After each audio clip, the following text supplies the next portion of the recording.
Kai was a typical expendable warrior in his village's army with zero prospects, until one day he gained the blessing of their land's most capable heavenly beings and became overpowered. He was a member of the Lag village, which was under attack by the ape monsters again. The human warriors were putting up a good fight. However, Kai Pants was filled with doo-doo when faced with one of the monsters. His unit captain Manso rushed over to help, but they both got swatted to the ground. Kai was soon surrounded by some apes, and just when it seemed like it was over for him, Olha came in clutch and cut down his attacker. The other warriors were relieved to see the eldest son of the chief on the battlefield. Olha was a guardian bearer. These individuals were protected by a land god and given extraordinary strength. The divine crest on his face was evidence of his status. Olha effortlessly cut down the monsters till one ape stepped forward with the same power because it was not exclusive to humans. The two guardians faced off, and after one exchange, Olha came out the victor. The monkeys got demoralized and retreated after they witnessed the defeat of one of their top warriors. Kai and Manso were just happy that they survived another encounter. The villagers cleaned up the battlefield and harvested the godstones from all the defeated apes.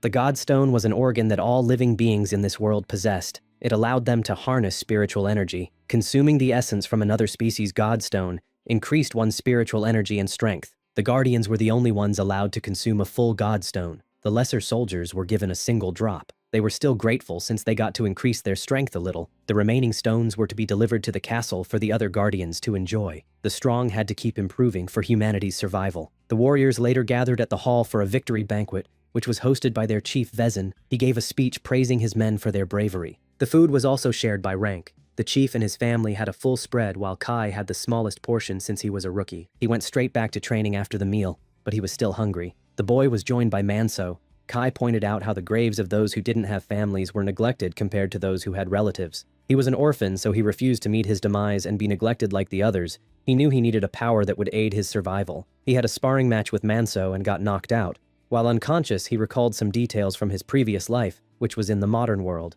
As he regained consciousness, he muttered the word magic, which was unheard of in this world. Kai frequently had episodes where he had memories of his past life. He heard that there were people who also had this experience, but he was not willing to let anyone know he was also like that. During that interval, Olha's younger sister Josei expressed interest in learning how to fight, but he told her that the women who belonged to the chief's house didn't need combat training. Josei was disappointed to hear this, and wished she was a man so that she could also fight. Olha excused himself, and went to meet with his father, who just received a message informing him that a horde of orgs had appeared in the western woods. This would mean that the village of Banya would be involved in the battle. The two villages were allies, so they would fight together. Vezin was just worried about the lack of rest his men had had before this conflict. In that interim, Kai and Manso had made their way back to the barracks to get some rest. The captain heard Kai mumbling about how ridiculous it was for flames to emerge from one's fingers. Manso informed him that there were tales of a traveling monk who had such an ability. This was inspiring enough for Kai to sneak off early the next morning to try. He attempted to manifest his spiritual energy as fire,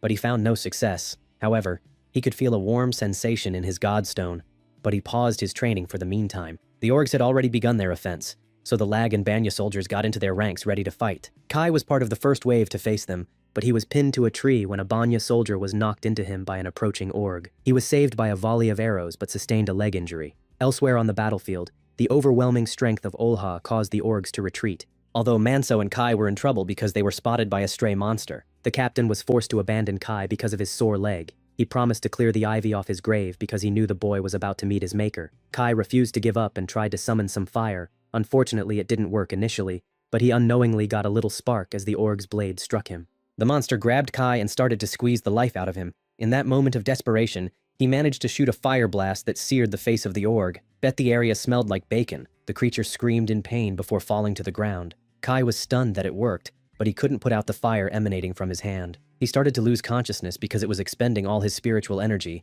He imagined a dam to help him stop the flow. The org recovered, picked him up, and marched him through the woods. Kai gathered his last bit of strength and cut the monster with his dagger. They both fell down a cliff into a body of water below. Kai crawled out of the water and found that the body of the org had also washed to shore. He inched to the monster and removed its godstone and consumed the essence. It was his first time eating a whole one to himself. He sat next to a tree and lost consciousness because his wound didn't stop leaking. Manso waited near the woods hoping that Kai would return, but he didn't that night. The following morning, Kai woke up and was surprised to find his injuries had healed. He noticed some ancient writings under some ivy near the tree. He blew himself back when he used his fire attack to clear the plants. He saw his reflection in the water as he got up and realized that he had the divine crest on his face to his bewilderment. He had never seen the characters on the monolith before, but it felt familiar. The lad didn't bother to figure it out. He heard a voice that told him to go, so he used his newfound power to climb out of the valley. Kai knew it was more impressive than the magic he just recently learned, and wondered when he was granted the power of a land god. He was not sure about his transformation, so he decided to keep it a secret. Manso was very happy to see that Kai had returned safely. Over the coming days, his comrades had noticed the increase in his stamina and strength as he outworked them with ease. He thought his crest had shown on his face, but he was relieved that it hadn't when he checked. He concluded that it only appeared when he exerted himself. Kai told the others that he gained his strength by eating a lot of godstones from the slain orgs, whose bodies were not harvested after the battle. They all believed his story because they heard that someone had also gained strength in the same manner. During that interval, Elsa was getting teased by the other ladies for admiring Kai. She denied the accusation and excused herself. Meanwhile, preparations were being made for Jose's grave offerings, and the stockkeeper attributed their bountiful harvests to the chief and the land god that supported him. Kai went to his secluded spot to practice his fire magic, but he was interrupted by Lady Jose, who was also coming back from her secret training. She noticed the flames coming out of his fingers and demanded an explanation, which he gave. She guessed he had the talents of an ability user. She revealed that special families from the central region and some monks had such powers. Jose had also heard that he had become stronger after eating some godstones and ordered him to train with her. He was able to keep up with her without exposing his crest. Jose was also a guardian, but not as strong as her brother and father. A guardian bearer's strength depended on the power of their land god. She felt like she needed to be ready in case the day came when she needed to fight. Jose excused herself before she was seen. However, she wanted him to join her on her monthly grave cleaning at her land god's shrine in Ida village. The day of her departure came, and she managed to get Kai's unit assigned as part of her security. Ida village had become part of the ape territory. Rumors had already spread that his unit was put on this trip because Jose personally requested Kai. Manso thought these gossips were fake, because to his knowledge she didn't know him. The party soon arrived at the abandoned village, and it was disclosed that it was evacuated because of the frequent monster assaults. However, they still needed to tend to the graves and pay their respects to the land god. Jose took Kai around and told him how the evacuation of Ida village had weakened her land god. This had also negatively affected her. The underground shrine was checked for any dangers before Jose was let in.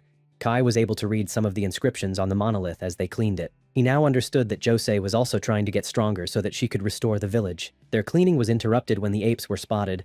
Jose came out eager to fight, but she was told to hang back due to her lack of battle experience. They tried to escort her, but the apes had surrounded them. Jose stepped forward to fight, but froze due to her inexperience. Kai rushed to her side and defeated the monster with an epic combination attack. Jose got a glimpse of his divine crest, but it disappeared before she could confirm. The party quickly returned to the village. After her blunder, Olha hoped that his sister now grasped why women didn't need to learn how to fight. She still tried to argue her point, but her father interrupted because he was just happy that she came back safe. He changed the topic as he reminded his children that an inspector from the Central Plain would be visiting their village soon. Olha excused himself to inform their soldiers about this news. The chief had already heard that Kai had defeated an ape alone and was looking forward to how he matured as a warrior. During that interval, the lad was getting teased by his colleagues for his heroic feat and becoming free with Jose. The women notice Elsa eyeing Kai again, so they told her to make a move before someone else wins his heart. She witnessed Jose interacting with him. The lady pulled Kai to the side to formally thank him for saving her. She asked him about the divine crest she saw on his face, but she dismissed the possibility herself. Her exposed lack of battle experience had only made her more determined to get stronger. Kai later went about with his chores after talking to her. Elsa didn't want to lose her chance with the guy, so she brought him a bowl of water to refresh himself after his log cutting. Manso started to clown him regarding all the attention he had been receiving recently. Kai was more interested in the bird call he just heard, but his captain didn't perceive it. He remembered hearing it in the valley. He had this urge to go there again. That night he was woken up by the same bird sound, so he decided to go to the valley while everyone was asleep. His new powers allowed him to traverse the terrain with ease, and he found himself in the water of the valley in no time. He noticed the bird that was calling to him in the sky. He still couldn't read the monolith that was embedded inside the tree, but he thanked the land god that gave him its blessing because it saved his life. He buried the monster pig he defeated and cleaned the bootleg poneglyph before dashing through the woods again. He was amazed that he could see so clearly in the dark and enjoyed the abundance the woods had to offer. Kai wanted to build a house in the area. His dagger was not adequate to cut down a tree, so he turned to magic. However, the fire just burned the tree, meaning he had to figure out a different way. He recalled that magic converted his intentions into physical phenomena. Kai got inspired by the memories from his previous life as he linked the act of cutting to breaking molecular bonds. He sensed other beings approaching the valley, just as he was making progress. Kai paused and rushed to the scene to confront them. An old man introduced himself as Porek, the leader of the Cororo people. It was the first time Kai had met this species, and was surprised by how fluent the old man was in the human language. Merchants put high value on the goods made by the Cororo, so he picked up the language while doing business with them. They apologized for entering the forbidden area without permission. The group had come to ask the Great Valley God for help. The Cororo people had lived without trouble in the woods as they worshipped the land gods. However, their settlement was recently attacked by the orgs, and as a weak species, they couldn't fight them off. Porek pled for Kai to aid them since he was a special guardian that represented the Great Valley God. This gave him extraordinary power that surpassed all creatures, but it also meant that everything in their world was under his protection. According to legend, his predecessor dished out brutal punishment to the treacherous. Porek revealed that his eyes were taken when he was younger because he trespassed in the valley without permission. Although his eyes were gone, he can see that Kai is the next special guardian. The old man informed him of the sacrifice they had already offered. It was his granddaughter named Arue. Kai rushed down as he informed them that he didn't need such offerings. The rope they used to lower Arue had snapped, which caused her to fall. She was badly injured, but Kai used magic to heal her damaged cells. He left her to rest and rushed back up when he heard the commotion. He arrived to find the Cororo getting attacked by the pigs. The valley god instructed Kai to eliminate the intruders and sear fear into their bodies. The leader of the org unit was a guardian bearer.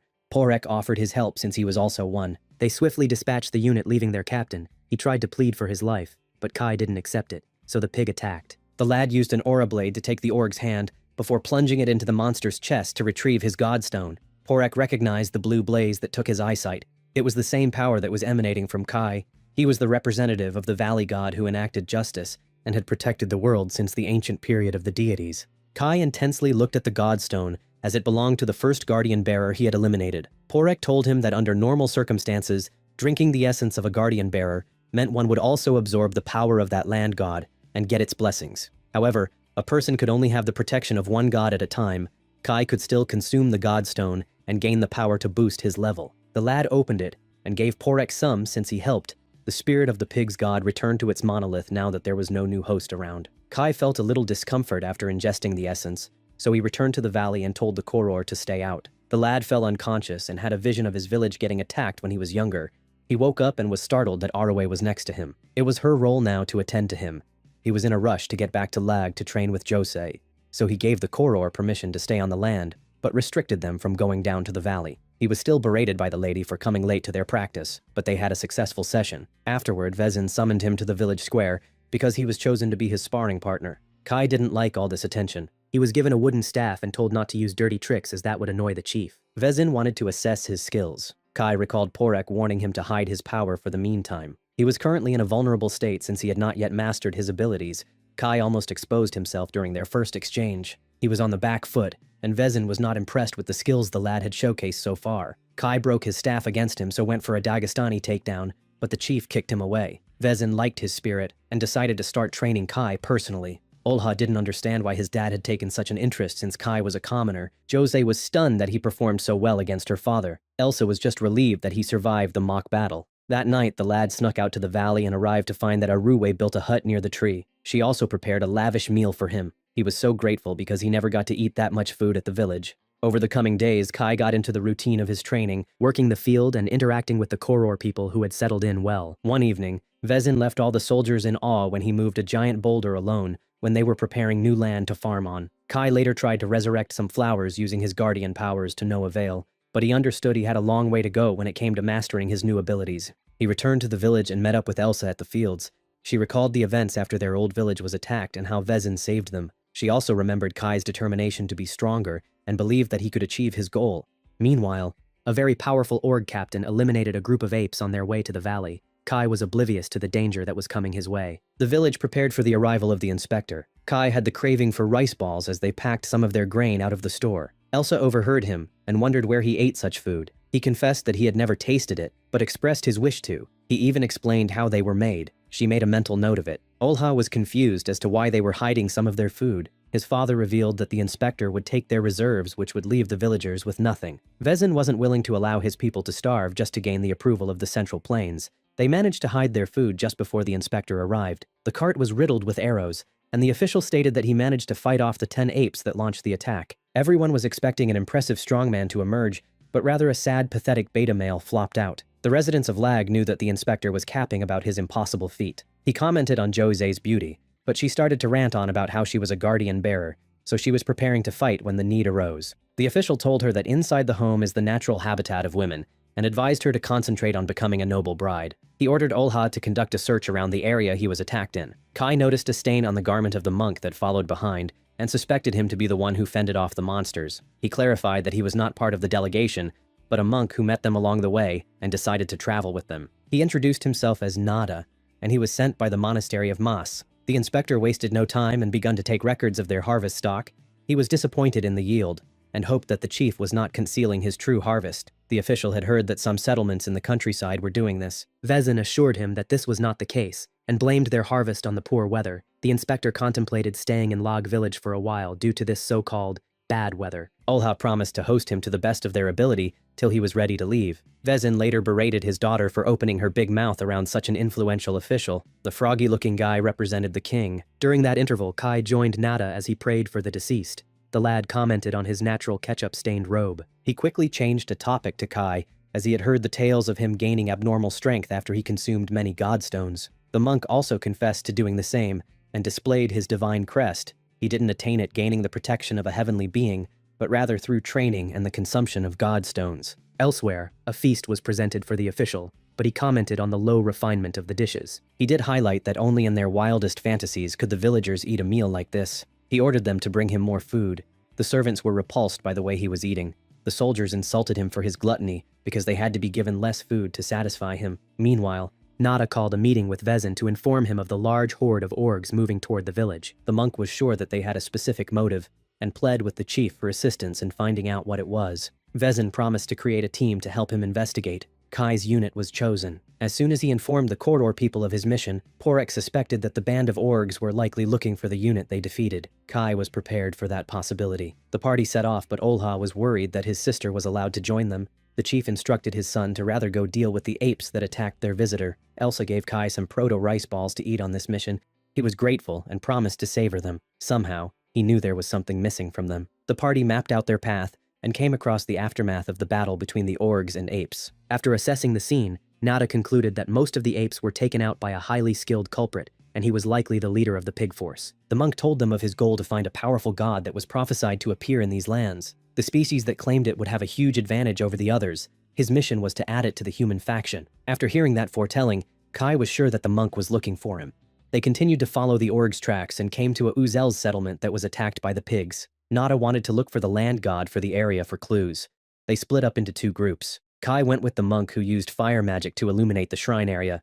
He was surprised by the lad's lack of reaction to his ability and wondered if he had seen it before. Kai stated that he was aware of such abilities existing. The sighting of the monolith caught their attention. As Nada inspected the writing, Kai found the body of a female guardian. They gathered all the deceased, which allowed Nada to use the evidence to tell the story of what happened. The female Uzel's guardian was also the chief of the village. She single-handedly defeated these rogue orgs and gave her life to allow her people to escape. Jose was inspired by her bravery. The party buried them, and after exploring this dead end, the monk was sure that the main pig force was headed into the woods. Kai knew the valley was their target, so he volunteered to go ahead to scout. All the while, Porek also got word on the approaching orgs and was ready to set out to deal with them. That night, Ola's group had tracked down the apes and found many of them camped nearby. Ola wanted to attack, but he was advised to report their findings to the chief so that they can prepare a larger force to deal with them. During that interval, the monk's party waited for Kai to return from his scouting mission. Josie started to get worried, but Nada told her to have faith in Kai. He excused himself to go meditate. He used his spiritual energy to summon some eyes that allowed him to see what Kai was up to. The lad had met up with the Cororo after a close friendly fire incident. He was happy to hear their determination to protect the valley. Back at Lag Village, the inspector continued to stuff his face while disrespecting the quality of the food. Elsa caught his attention as she cleaned up after him, but she was saved by the head chef. She saw Olha outside, who had returned to inform his dad about the danger they faced. Meanwhile, in the woods, Kai and his subordinates located the mini-army of orgs, but they were spotted by their leader. Kai and the Cororo worked together to defeat the waves of fodder pigs. Their leader ordered them to halt their assault as he stepped forward. He activated his crest to show he was a guardian. Porek suspected he was one of the Rigdaros. They were a group of 6 elite warriors who had the strongest land gods among the orgs. After hearing the danger level of their opponent, Kai told the Cororo to stand down while he dealt with the danger. The valley god ordered Kai to eliminate the monsters. The lad got the upper hand after the first encounter when he kicked his broken spear tip into the ribs of the monster. The leader's wound started to heal quickly as soon as it removed the spear. It swiftly pinned Kai to the ground before crushing him while picking him up. The lad refused to allow the valley to fall so he burned the arm of the pig. Nada now understood why he was not surprised to see him use fire magic. The pig leader became resistant to the fire thanks to his god's spirit and countered with a kick that sent Kai flying. The two had another clash, but Kai's blade shattered against the tough skin of the bacon. Org. This caused him to fall on his face, allowing the rice balls in his sack to scatter on the ground. He tried to salvage what he could as the unit leader stood on the rest. The pig thought that the lad had given up. He came down with his finishing blow as his minions cheered, but they suddenly gasped in horror when Kai countered with his spiritual energy blade. The battle was over in 2 slices. Nada ended his remote viewing and was stunned by Kai's abilities. The lad harvested the godstone and drunk the essence. He released a gust of energy as he tried to absorb the power before finally dropping to the ground. At the same time, Josei suddenly fell sick and collapsed as a mark appeared on her leg. Kai later regained consciousness and was told that the reaction he experienced was likely due to him cutting the tie between the org unit leader and his god. Kai contemplated how he was supposed to use such power. He went to freshen up at the river and commented on the unpleasant gaze that was watching them during the altercation. Porek also noticed it, but he didn't act because he didn't get a hostile vibe from it. The Cororo people later returned to the valley, leaving Kai alone to enjoy the remaining rice balls. He returned to the investigation party and was told of Josei's condition. Nada recognized her symptoms, but he wanted to know what Kai learned from his scouting mission before they returned to the village. The lad lied, stating that he already found the org horde defeated by someone else, and concluded that any remaining orgs had fled. The monk knew it was Cap, but he played along and gave the order for them to head back to Lag Village. He pointed out the natural ketchup stain on Kai's top. The lad stated it must have got on him when he was running through the pool of residue. They soon arrived home to find that it was attacked by the apes. The monsters assaulted with massive numbers, and they also had master rock throwers. They only survived because of Vezin's efforts. Kai was relieved to learn that Elsa was fine. Meanwhile, some scouts surveyed the area and found that the apes had more reinforcements, and they were preparing for another assault. Josei was brought to her father's room where Olha also suffered from the same symptoms as his sister. Vezin was livid that the apes did this to his children. He later listened to Kai's report on how the org threat had been dealt with. The chief also revealed that a curse was cast on the siblings' god's shrine. This was likely done to weaken their fighting power. Vezin was also now aware of the apes' planned second attack. Nada asked Kai to accompany him in nullifying the curse because he trusted his abilities. The chief also emphasized the importance of the mission and how their village survival depended on it. The inspector was still stuffing his face during this crisis. Kai notified Elsa of his assignment and promised to take her to the valley when he returned. He departed with Nada and soon reached the abandoned village that Olha's land god resided. The monk used his eye ability to assess the situation below. Kai immediately recognized the energy and noted that it was Nada who was watching his last battle. There were apes guarding the curse placed on the monolith. The duo dropped down and quickly dealt with the monsters. Kai was impressed with the monk's skills.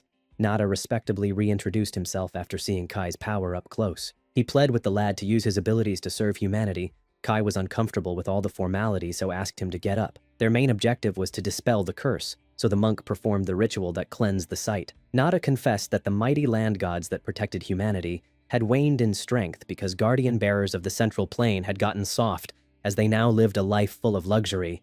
The froggy inspector was used as an example. Reinforcements would have been sent to recapture lost territory if the kingdom was at full strength. Instead, villages are forced to be abandoned. Nada had also learned that the ape and orgs nations were invading human territory because they faced a great threat that pushed them out of their lands. These great changes could lead to the annihilation of men.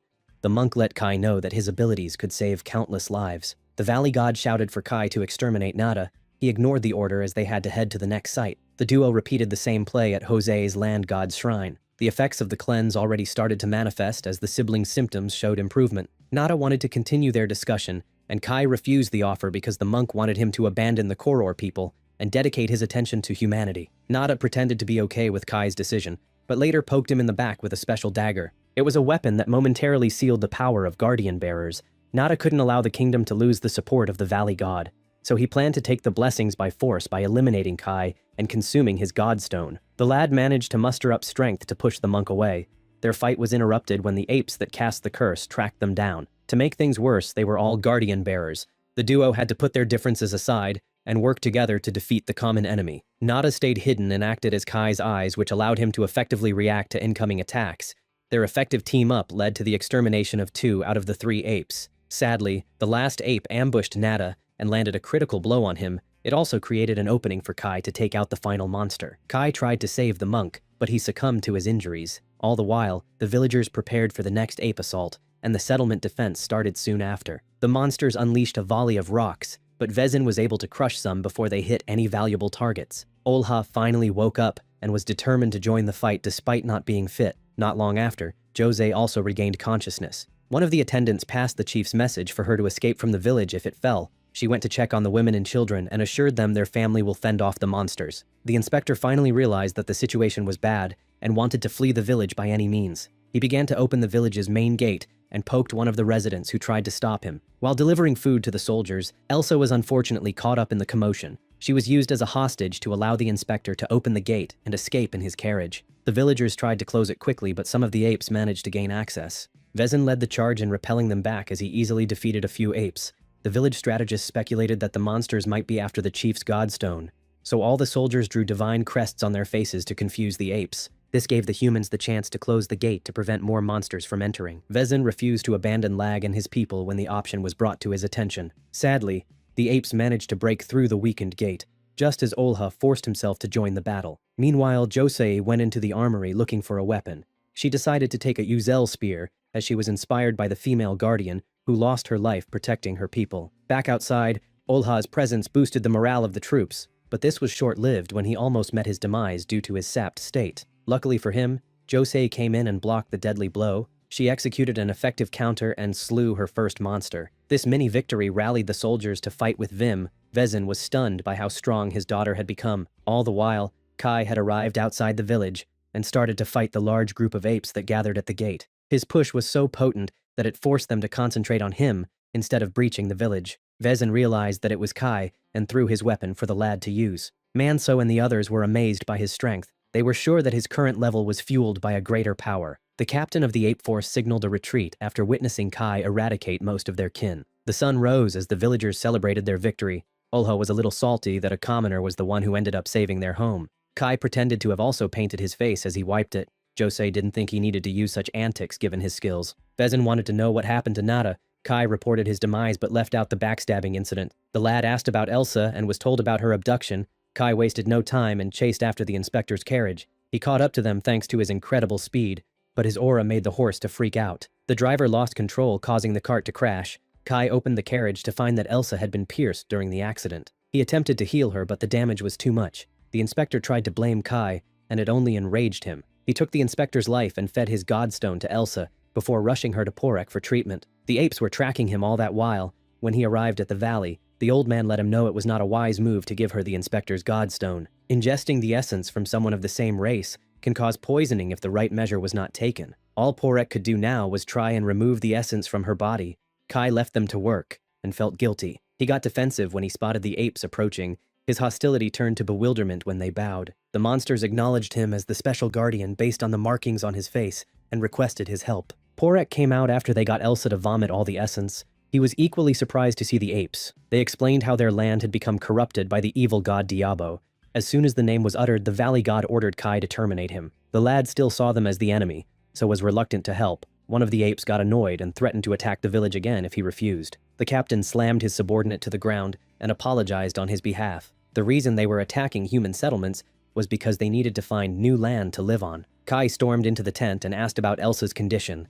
The old man informed him that they had done everything they could. Her recovery now relied on the resilience of her life force. Porek let Kai know that he couldn't neglect the ape's request because it met all the requirements of ancient law. The special guardian's responsibilities transcended races as he was the balancing force in the world. Kai now understood the gravity of the job he had been given. He was essentially the world's policeman. Porek begged him to use his great power to help prevent this calamity. The lad came out to find the apes still bowing. He walked past them to spend time next to his monolith. He got a little frustrated at the valley god for giving him such power. His aggression scared Arue, so she told him to chill. He went to inform the old man that he was going back to Lag and asked them to take care of Elsa in his absence. He returned and told the villagers that he couldn't reach the inspector's carriage. The lad reported the same thing to the higher-ups. Elsa's little sister called him a liar for promising to bring her sister back, but he couldn't do it. Josei overheard the interaction and came over to speak kind words to Kai.